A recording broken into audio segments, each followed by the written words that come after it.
Hello, Alex here, and in this video I want to talk about Kentmere Pan 200, the latest black and white negative film from Harman Technology that I've been testing out for the last little while. Aside from being a very interesting addition to the budget film market, I actually think this stuff for some people will be a very interesting alternative to Kodak's Double-X. So let's get into it.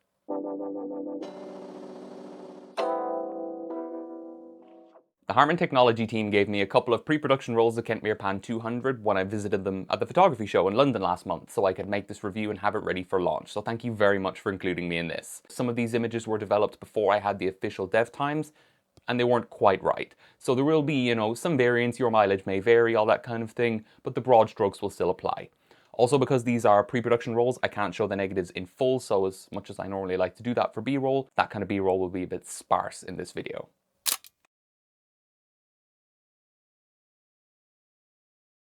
The Kentmere range of films and papers come from Harman Technology Limited, and they are designed to be budget-friendly films and papers that make film photography more readily available to the masses without compromising on performance. The Kentmere films are not intended to directly compete with the Ilford equivalents like FP4 Plus and HP5 Plus, but they are nevertheless 18 to 35% cheaper than those films, and that is mainly achieved by using less silver in the emulsion, silver being a relatively rare and expensive precious metal. The Kentmere films are more directly intended to compete with the likes of the Agfa APX film line, as well as the Fomapan 100, 200 and 400 speed films. The Kentmere films are typically marketed at students and beginners who want to save money, and in my personal opinion they represent a tremendous step up in quality from the Foma films, both in terms of image quality as well as quality control, being significantly more performant at about a 10% higher price, at least in Europe right now. These films present excellent value in medium format as well, where shooting Kentmere Pan 400 at 800 is basically becoming the Portra 400 at 200 of black and white film photography in medium format on YouTube. At face value, Kentmere Pan 200 or K-Pan 200 represents the fleshing out or filling out of the Kentmere film lineup, making it more directly comparable to the Fomapan lineup, which again has 100, 200 and 400 speed options. Way back down there where we're parked, the guys are setting up for some trichromes, so I have a bit of time to sneak away with Fabri's Mamiya 6 and shoot some Kentmere 200.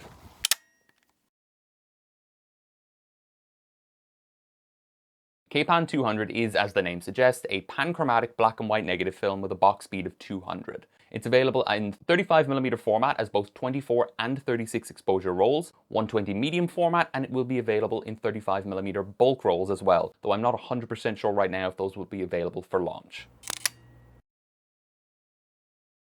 The packaging matches the overall aesthetic of the other Kentmere products with a new colour palette. Each 35mm roll comes in a metal canister bearing a proper DX code to communicate the ISO and frame count to your camera, and the number of frames you get per roll in 120 medium format will depend on the format of the camera that you use.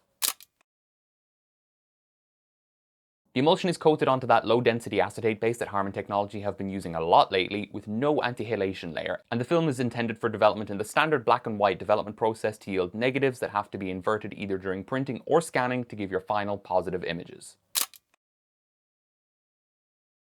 So what's the deal with K-Pan 200 then? I mean, for a lot of people, simply seeing another 200 speed film added into the lineup to make it comparable to the Fomapan film range isn't going to be a good enough reason to go and try it.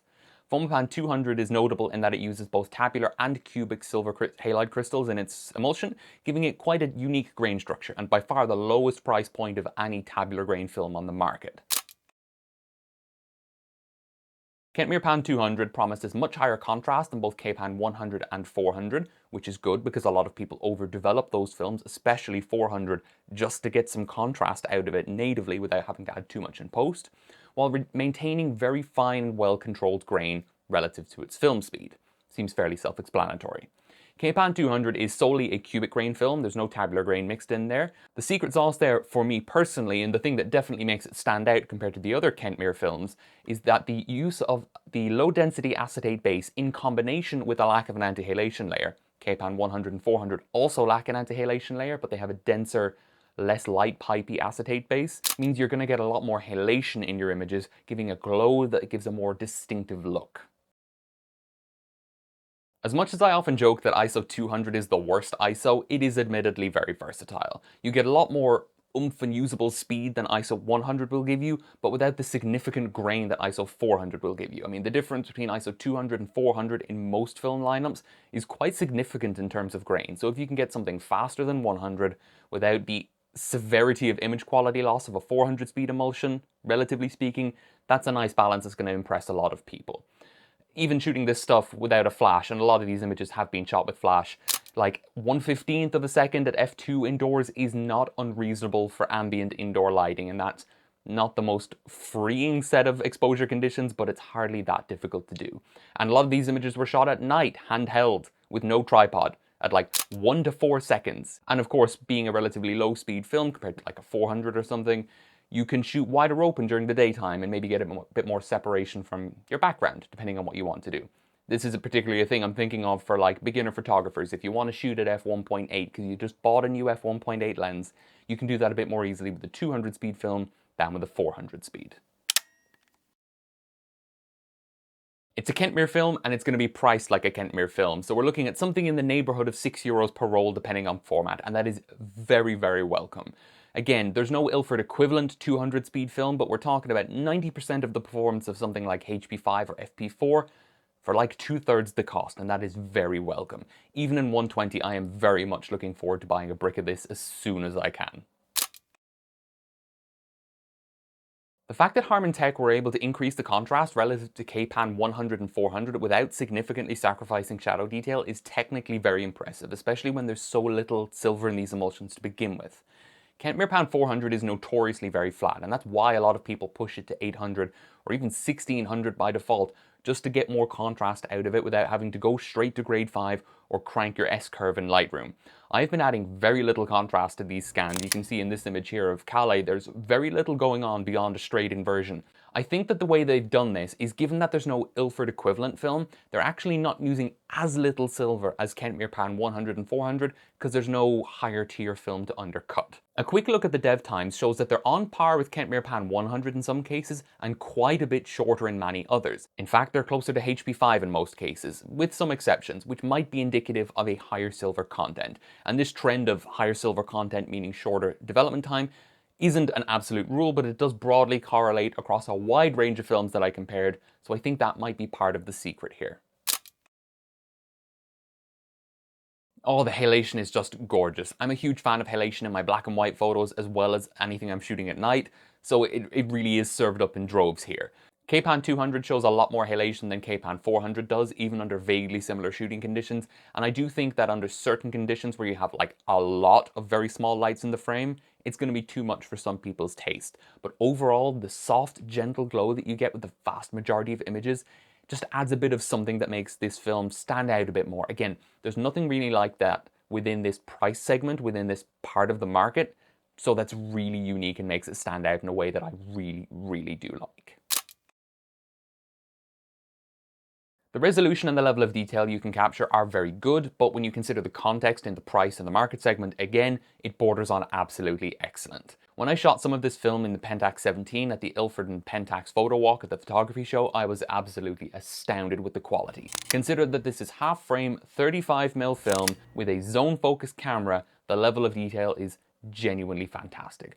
Is it on the level of Pan F? No, but why would it be? All things considered, an absolutely stellar performance in that sense. And if you want to make a more extreme case, have a look at this shot, comparing it with Cinestill's 400D developed in ECN2 and shot at 250. So basically 250D just without the remjet layer. And one film is a budget product marketed for beginners and students, and the other is arguably the most advanced and highest spec color film ever created, and there's not that big a gap between the two.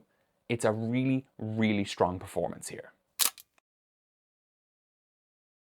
Similarly, the grain is pretty fine, all things considered. I have seen finer grain 200 speed films, but for, 50 to 100% higher prices. If you compare the three Kentmere films together, you'll see that the highlights feel about halfway between Kentmere Pan 100 and 400 in terms of grain, but in the shadows, it holds up much better, leaning much closer to the fine grain you get with Kentmere Pan 100. Again, another absolutely fantastic performance.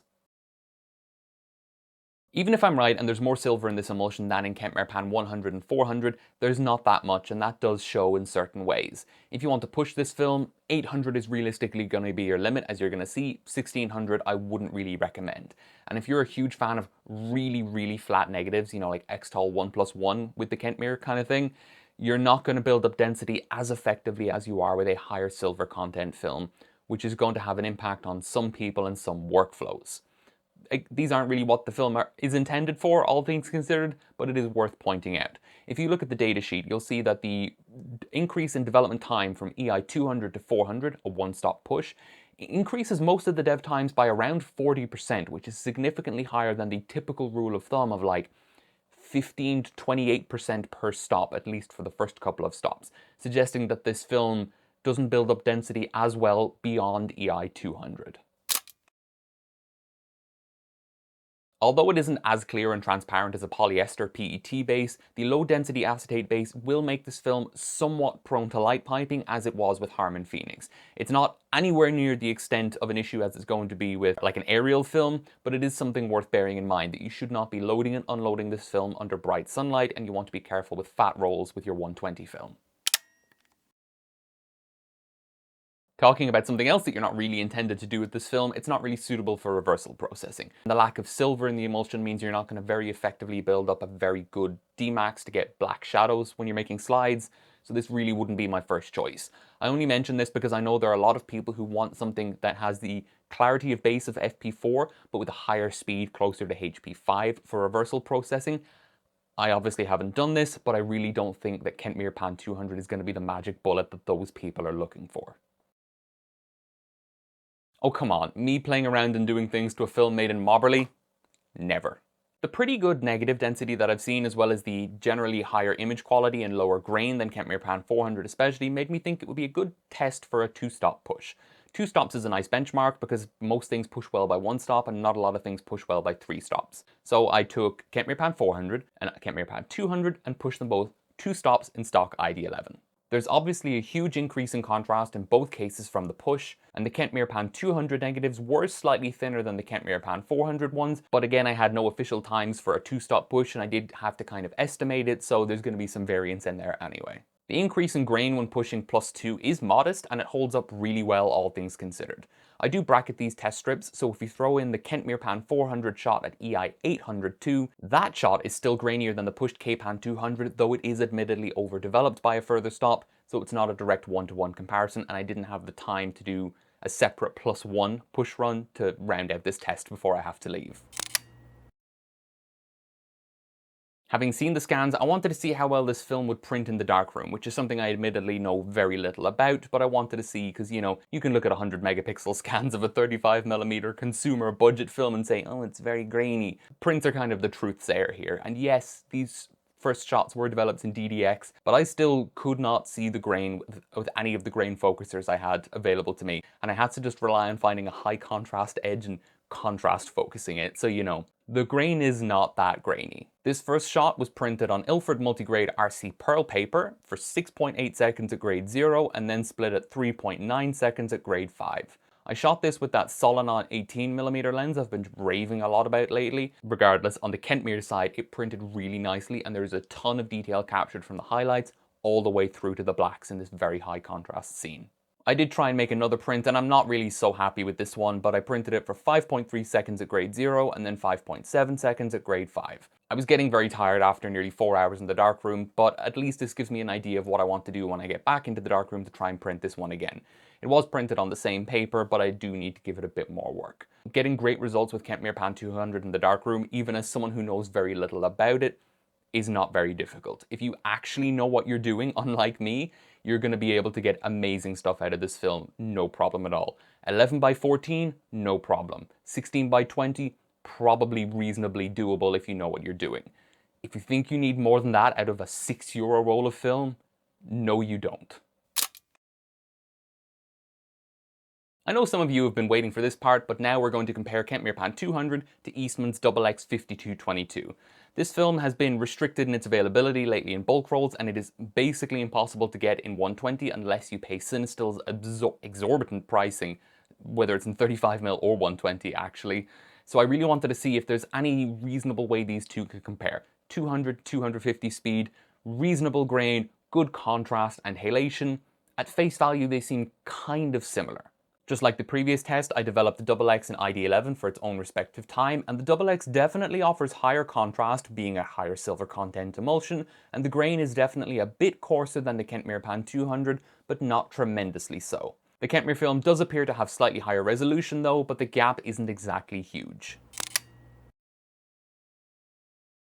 I and a lot of other people enjoy pushing Double-X to EI 500 or even 1000, so since I was pushing the K-Pan 200 plus 2 anyway, I decided to do the same with the Double-X. Here, the difference in contrast is even more pronounced, and much like the Kentmere Pan 400 push, so is the difference in grain.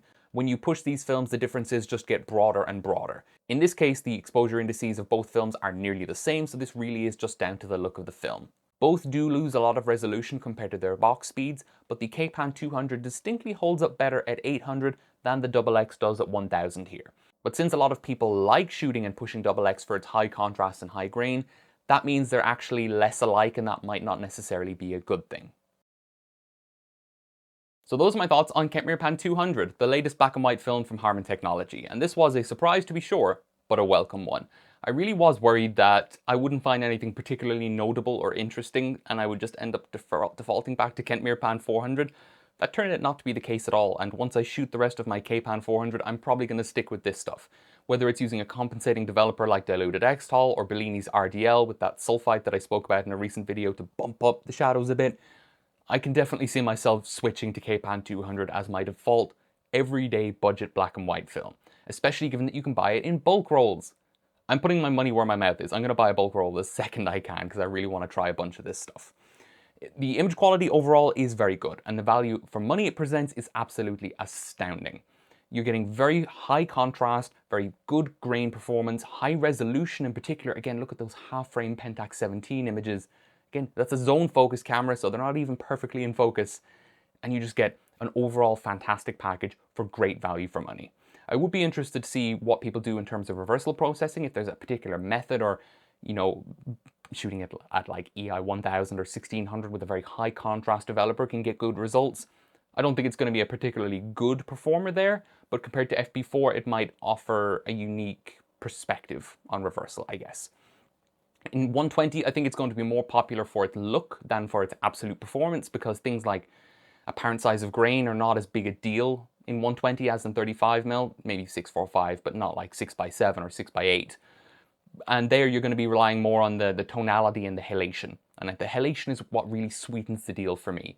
I mean, it would, for me, just be another 200 speed black and white film if not for that. And even aside from the Double-X comparisons, it just gives the film a bit more of a unique look and a vibe or a feeling to it that just, you know, gives me a reason to purchase this over something else. As for the whole Double-X comparison, I think it really depends on what you want to do. At box speed, yeah, I think it's maybe not a direct substitute, but a viable alternative, and the differences are subtle enough in terms of the grain and contrast, you could tweak those in development, no problem.